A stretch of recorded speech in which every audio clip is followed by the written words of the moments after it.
The dangers of overthinking and how to be free of overthinking. Hi, I'm Diane Allen here to talk to you about a very common topic. It happens all the time with my clients and sometimes even with myself until I've learned how to master not letting the monkey mind and that anxious thinking get in my head. There's so many dangers to overthinking. And sometimes people think, well, it's just part of the stress in the world, or well, it's this, well, it's that. Well, what I have to say is it's not good for you. It's not good to let your nervous system and your brain and your thought pattern become addicted to a constant struggle, a constant moving. That's not what we're meant to be doing. We're actually designed biologically and neurologically to be at rest and harmony most of the time, with short terms of stress and more rest and harmony. Quite the opposite of our current culture. So I really want to talk about how overthinking in a practical way really creates danger for us. Because sometimes I think none of us really understand that. Or we don't pay attention to the consequence. We just think it's a thing. The gifted people I work with, a lot of them comment on the constant chatter in their mind. Or they're tired, completely tired.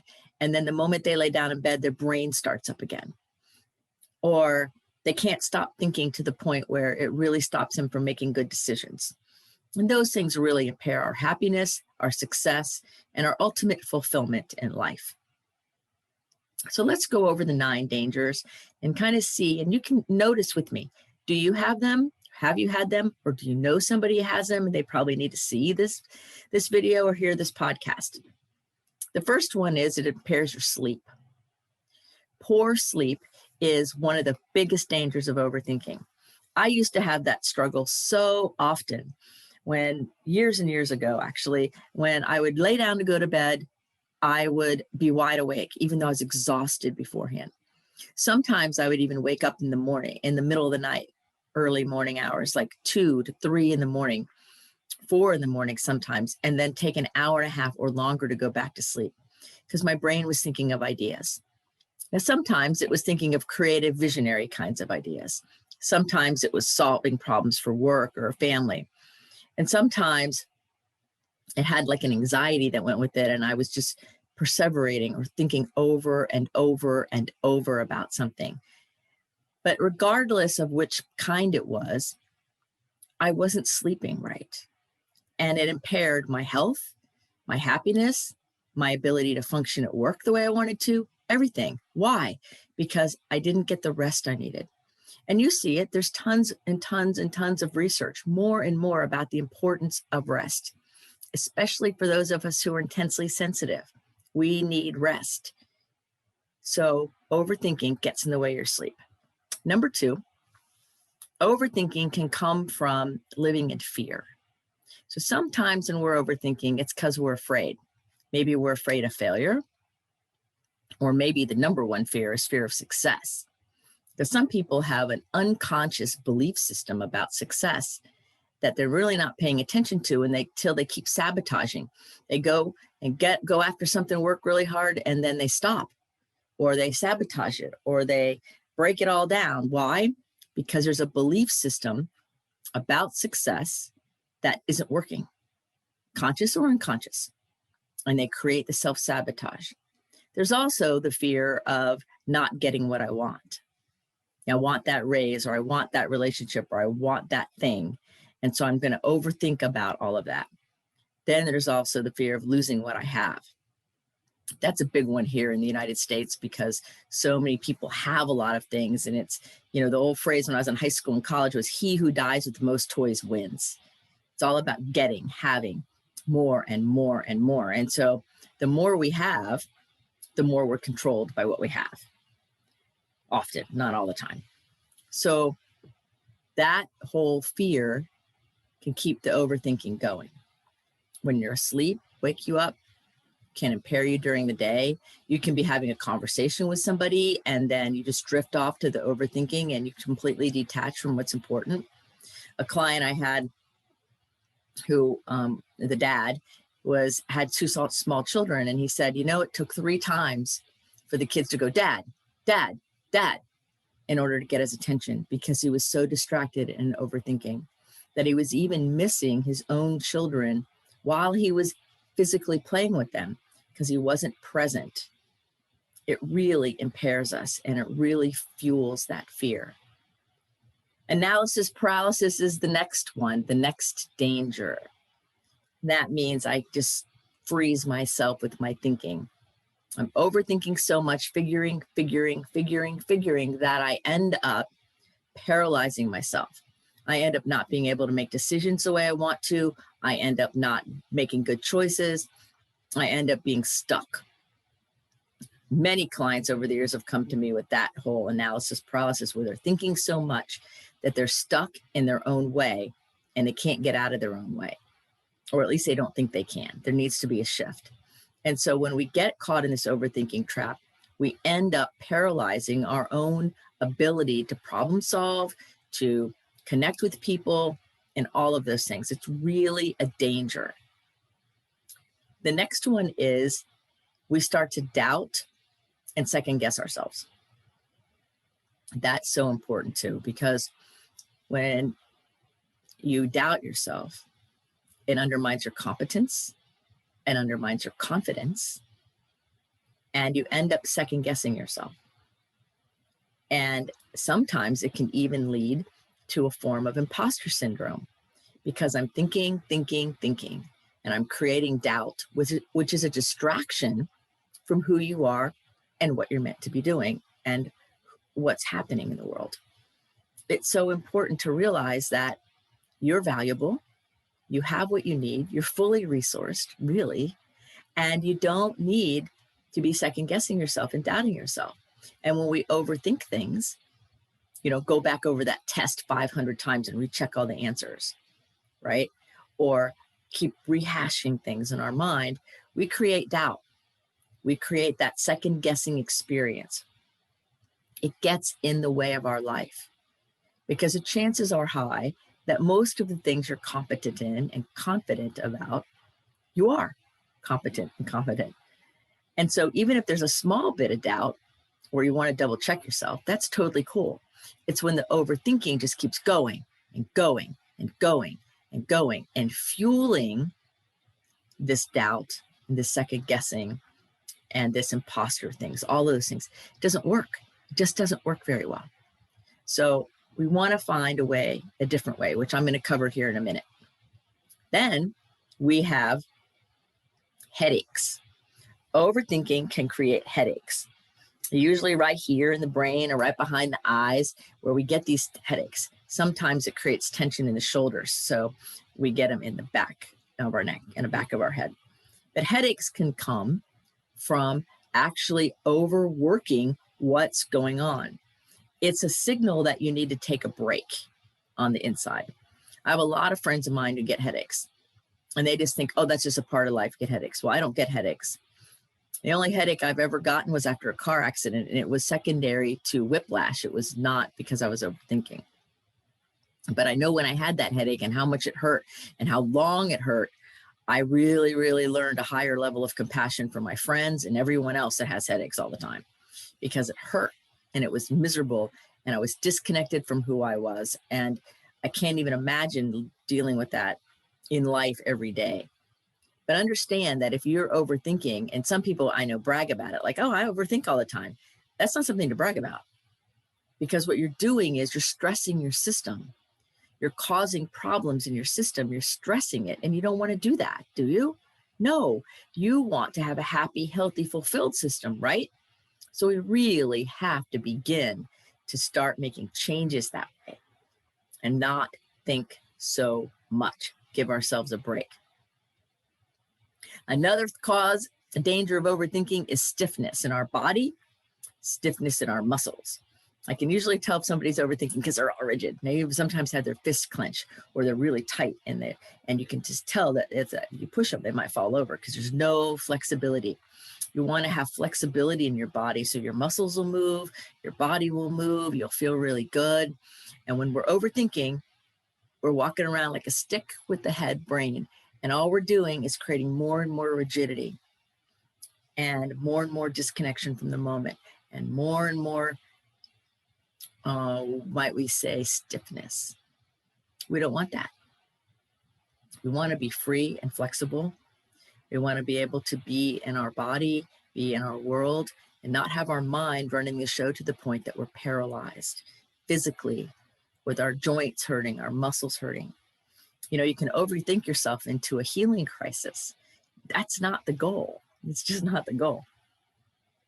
Another danger is one that I used to have a lot of, and that's fatigue, where because either we're not sleeping or we're spending so much time thinking that we end up with decision fatigue, compassion fatigue, or just plain outright fatigue, tiredness.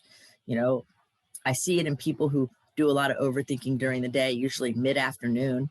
They're tired or they're disconnected or they're taking a nap. Why?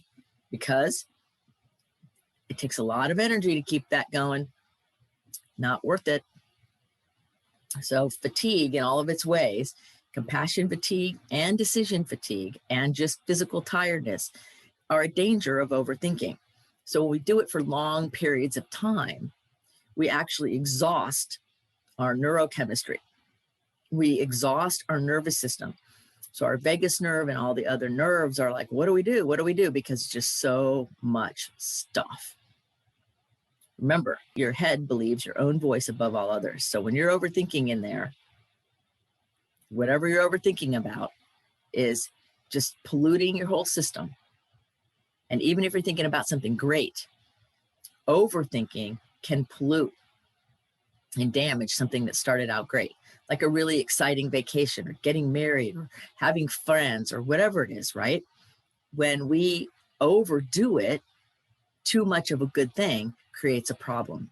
So we really, really want to begin to back it up a little bit and think about the things that are important, but maybe not as much, right? So we're not overthinking. The eighth thing is the inability to stay in the moment. And this is so important because you hear it all the time. Live in the moment, live in the now. There's all these great spiritual teachers out there that talk about it. And we all know, and you've all had it happen to you too, I know you have, when you're talking with somebody in a conversation and they drift off and you keep talking and then they don't remember what you said. You can even test them, they don't remember. Or you've done it where you're either on the phone or maybe even face to face like this, talking, and then you just drift off. That's caused by overthinking because I'm thinking about something else in an inappropriate time. I need to be focused where I am. So that's a kind of overthinking, and it's a danger of it. And when we miss the present moment, we're actually missing our lives because we can only live in this present moment. So when we're overthinking about the future, right? Or overthinking about the past, we're not in the moment and we're missing our own life. And life is beautiful and glorious, and we want to be in the moment. So let's start bringing ourselves back, coming back to the moment, and release the obsession and the compulsion to always be thinking. And the ninth danger, there's many more dangers, I'm just covering 9 here, but the ninth danger is work addiction. Now, regular substance abuse, addiction, and eating disorders and things like that come from a heart, a grief. They're an effect of a spent cause. Work addiction, however, comes from an egoic addiction, meaning my brain, my mind, my belief system is fueling the idea that I have to keep working. So we've all learned it, especially when I was younger, that keep working, work as hard as you can, work, and one day you'll get to retire and everything will be peaches and cream. Get that pension, get that gold watch, make sure you save enough money in your 401k, all of those things. To the point where people drive themselves into such a dysregulation that they have heart attacks or die, or they make it 2 weeks into their retirement, or a day into their retirement, or a year into their retirement. It's much more effective to not be addicted to work and live in that compulsive state of busyness, which is antithetical to our neurology and our biology. It makes much more sense to begin to slow down and realize that that belief system, that thing we were taught to work ourselves to the bone, and that's what our value is old news. It doesn't work, and it's not friendly to our body. So there are the 9 dangers of overthinking. There's more. I know some people that have gotten in car accidents because they're distracted and they're overthinking, right? I've seen all kinds of examples. And you're probably thinking of some yourself as I name these. Oh, I have that. No, I don't have that. The point is that overthinking creates stress in our body. It creates stress in our brain, right? It creates stress in our emotions where we clench our jaw, we have headaches, we don't feel good, our joints and muscles start hurting. And we put enough stress on our system, it starts having physical breakdown or physical problems because we're putting all of this extra on it. So what I'd like to suggest is that we begin to understand that there's another way, and that way is actually more effective. And it's where the strong people are. Because if you're strong in your mind and in your discipline and in your constitution, you can make the effective changes to live the life you want and be free. So let's talk about some of the things to help us become free of overthinking. Like, what are some things we can do to break the pattern, to awaken ourselves so that we're feeling better, and all of those things? Like, what can we do really? Well, the first thing is let your creativity out. Because I had somebody today earlier say, well, I don't know if I have a lot of creativity. And I said, oh, yes, you do. Humans are on the planet to create. We create babies, we create food, we create all kinds of stuff. Creativity is not just about a sculptor or a painter or a musician, though it does include those things. So one of the best ways to help get rid of the overthinking is to create. Like, I'm an author. I love doing my podcasts. I now do quilting. One of the ways I create also for many years has been sailing. It's a sport, but it's also a creative endeavor because you're creating the experience. And when you're in that space, there's no room for overthinking. And not only that, letting the creative part of you out balances your nervous system, balances your digestion, lowers your blood pressure, and relaxes your jaw and the tension in your shoulders. So it's so important to let the creativity out, whether it's journaling, scribbling, actually doing like music or art or dance, right? But to let it out, because overthinking constricts the body and we hold ourselves in. What we want to do is do something creative so we can kind of open our shoulders and let our real, amazing creative self show up to the party. That's the goal. The second thing we can do to be free is learn how to reframe things. Cognitive reframing. It's so important. Like, oh, instead of I have to get up, oh my God, this is going to be such a hard day, to, man, I get to get up. This is great. Staying in the moment, doing the things we need to do by cognitively using our overthinking brain to stop the overthinking by reframing things to make them friendly to us. Like, I have little stickers all around my office because we're sitting in my office. I have all kinds of things that remind me of things to help me not overthink. Like, I am who I say I am, or my inner dialogue reflects integrity, authenticity, and happiness, or I have joy in every moment, because in every moment there is joy, even in the sorrowful moments, in the painful moments, in the angry moments. So if you discipline your brain to search for the things that serve you, that work for you, you don't need to overthink, you won't obsess, but more importantly, you'll be focused in a direction that serves you, serves your freedom and your happiness and your transformation and your success, right? So important to really pay attention. Two things about reframing. One is you say it in the present tense, I am, not I'm going to be or I was, because that does not keep you in the present moment.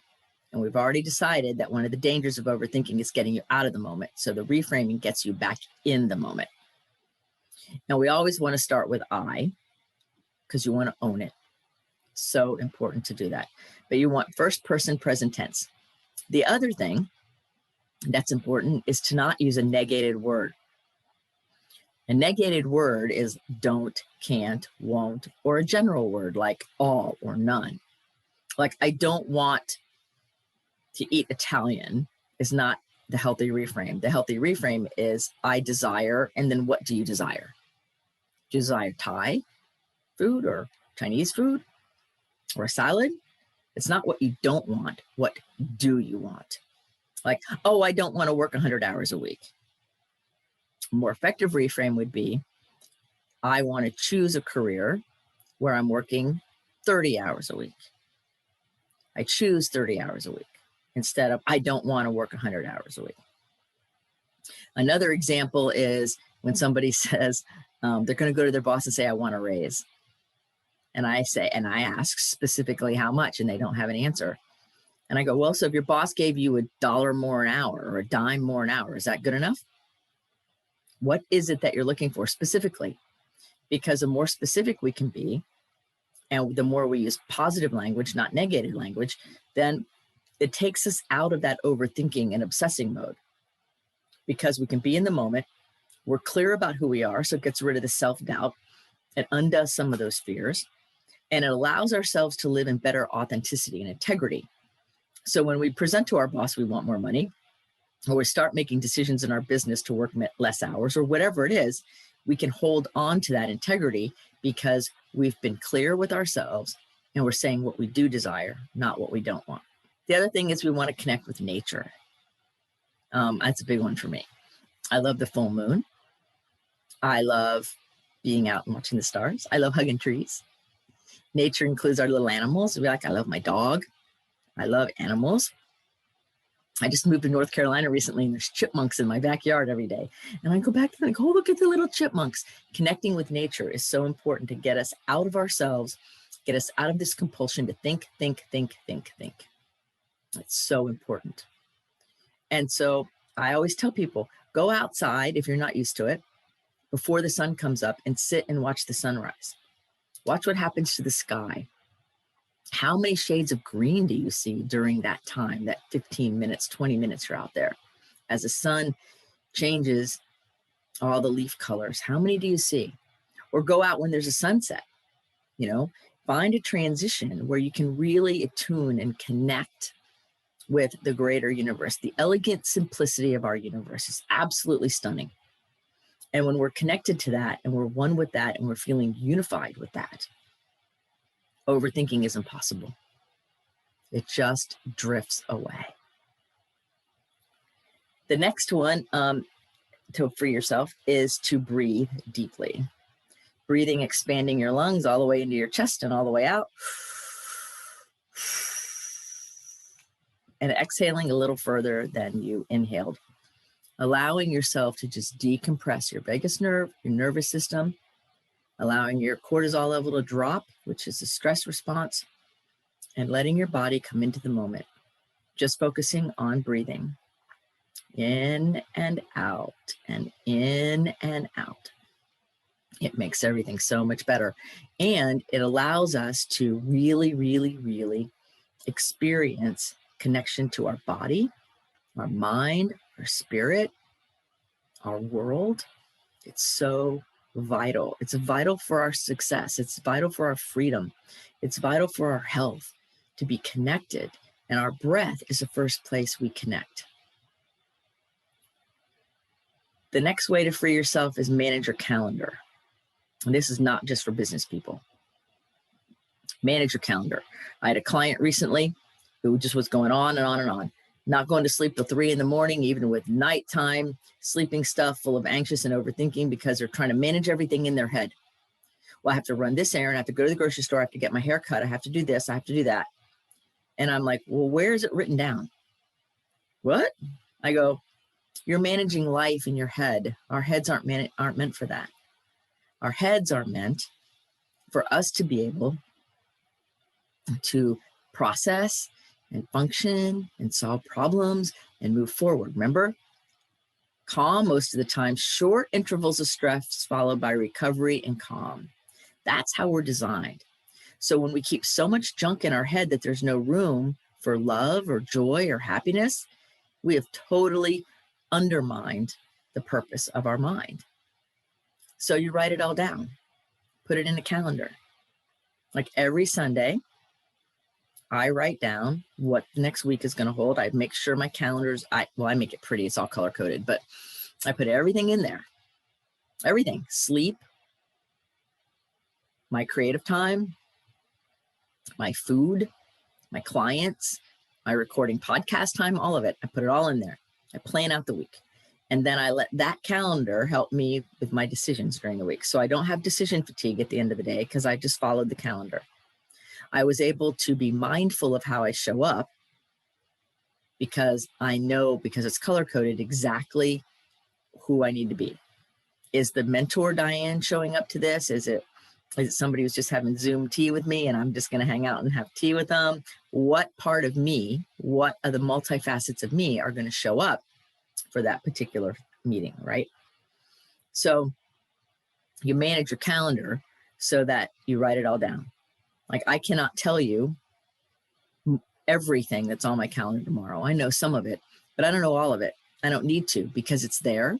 It's taken care of. My brain is free.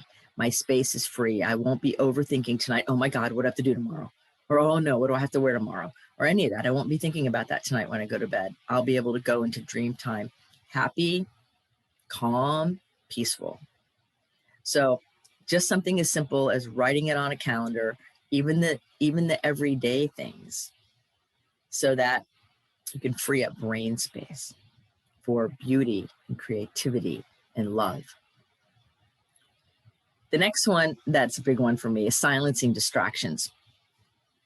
This world is so full of distractions, it drives me completely bonkers sometimes. And I'm sure you get frustrated too, because they're everywhere. I signed up for an app I was supposed to get for a business project I'm working on. And I resisted it because I don't need any more electronics. But they said, oh, please, please. So I said, okay, fine. Well, the minute I signed up for it, the thing kept dinging constantly. Dings and noises and flashing stuff on my screen and distracting me. So the first thing I did is go turn all those off. And I go check on that app for that particular project on a regular basis. It's in my calendar, and that's what I do. And I informed everybody, if you need me urgently, you're going to have to email me or text me or call me, because I'm not going to hang out on an app, nor am I going to allow myself to be constantly distracted every time somebody writes something, because most of the time it doesn't have anything to do with me anyway. And even if it did, I'm doing something else. I got rid of all the distractions and notifications on my computer, on my phone. Like, if you can turn them off so you can go check at your leisure when you schedule it, not when it dings to you. That kind of living as a slave, this delay, people that have problems with delayed gratification, and we're a slave, we have to answer right away or they're going to think we don't care. Or if somebody messages me and then I go, I didn't get it yet, and they get upset, that tells me that their expectation is not the same as mine, because just because you text me doesn't mean I have to answer like that. Just because you call me doesn't mean I have to answer like that. I might be busy. And we live in a society that has great trouble with delayed gratification. More and more and more and more and more. Hurry up, you got to do it now. What about those apps where things only stay alive for like 24 hours and they're gone? So you got to answer now. And that keeps everybody in emergency stage. That keeps everybody ramped up. That keeps the cortisol level high. It keeps the anxiety high. It keeps the pressure high. And quite frankly, there's no good use for it. So take a stand and say, you know what? Not doing that anymore. I don't need to be constantly distracted by social media, by other apps too, like all different kinds of things. We don't need to be distracted. All mine are silent. I check when I want to check if somebody needs me. Otherwise, they'll have to find me. And that's fine. The other thing is to turn off all screens 45 minutes or so before you go to bed. If you're one of those people that your overthinking wakes you up at night, this is really important, because the blue light and the screen and the input wakes the brain up, keeps it up. Got to think, got to do stuff. And we don't want to be stuck there. So if you're doing all that, like you're watching TV in bed, which, I totally tell people, advise against, then you're going to be creating a mess. So don't do that. Turn off your screens 45 minutes before you go to bed. Turn them off. Meditate, journal, love on yourself. There's lots of things we can do without screens. And there's lots of things we can do to lovingly decompress our loving brain and love it into sleep time. That way, then you won't wake up in the middle of the night. And if you do, you'll be able to get back to bed. So you want to start training your system. You want to have a good meditation practice. And meditation isn't just legs crossed yoga stuff. It includes that. But some of my athletes I work with meditate by exercising, like running or swimming. They get in a zone and their inner world is very still, even though they're physically moving. That's a form of meditation. Same thing with a lot of the musicians I work with. They're playing their music, they're in their groove. And when they're in that groove and time stands still, then they're meditating. And that helps free you from overthinking. So there's many different kinds of ways to meditate. There's also different biofeedback and binaural beats. There's all kinds of things.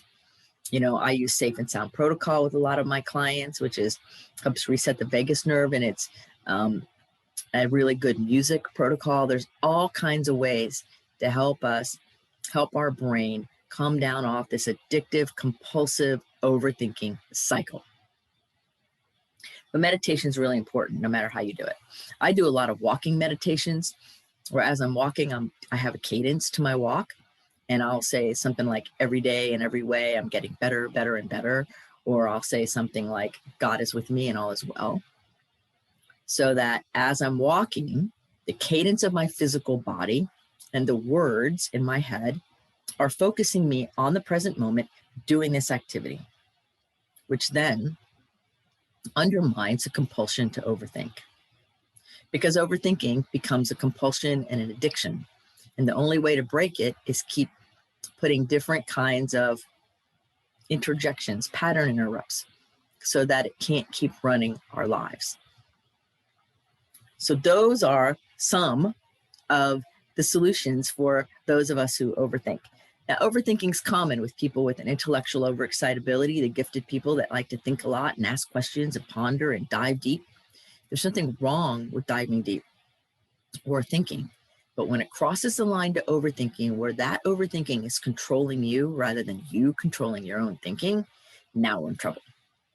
It takes a brilliant, gifted, talented person and basically renders that person not nearly as effective or maybe even useless in a certain situation. So it's so much more valuable for us to know what our bandwidth is and stay within it, because you were designed with your bandwidth right on time, perfect. You're perfect, whole, and complete. And so it's time that we really start working that way, because all the fear in the world, all the upset, all the discord, all the craziness gets people amped up and overthinking. That overthinking paralyzes you from making good decisions. It gets in the way of your health. It creates more of a problem for you than you even realize, until you realize how it's taking you over. And just taking a drug isn't going to help. It'll mask it. It'll knock you out maybe, but it's not going to help. What helps is making effective change within to support our neurology, to support our biology, and to support our health and our freedom. So if you're interested in doing things other than just taking a medicine or doing drugs, right, to stop the overthinking, look into some of these things. There's all kinds of options out there, and there's multiple choices under each one of the things I mentioned, and there's even more that I'm talking about here. The point is, give yourself permission to be curious, to be open and receptive, that just maybe there is a solution. You don't have to be a slave to overthinking. You don't have to be a slave to, oh, this is a problem, it's always going to be a problem. You're the one in charge of your life. You get to dictate and decide how it unfolds, no matter what. You know, we've been trained that we're not in charge of our life and we don't get to dictate how it unfolds, and we're wrong. That was wrong. The truth is, we are in charge of our lives, and we can make choices, and we can do what's right. So anyway, that's what I'm thinking about today. So thank you for listening. Thank you for watching.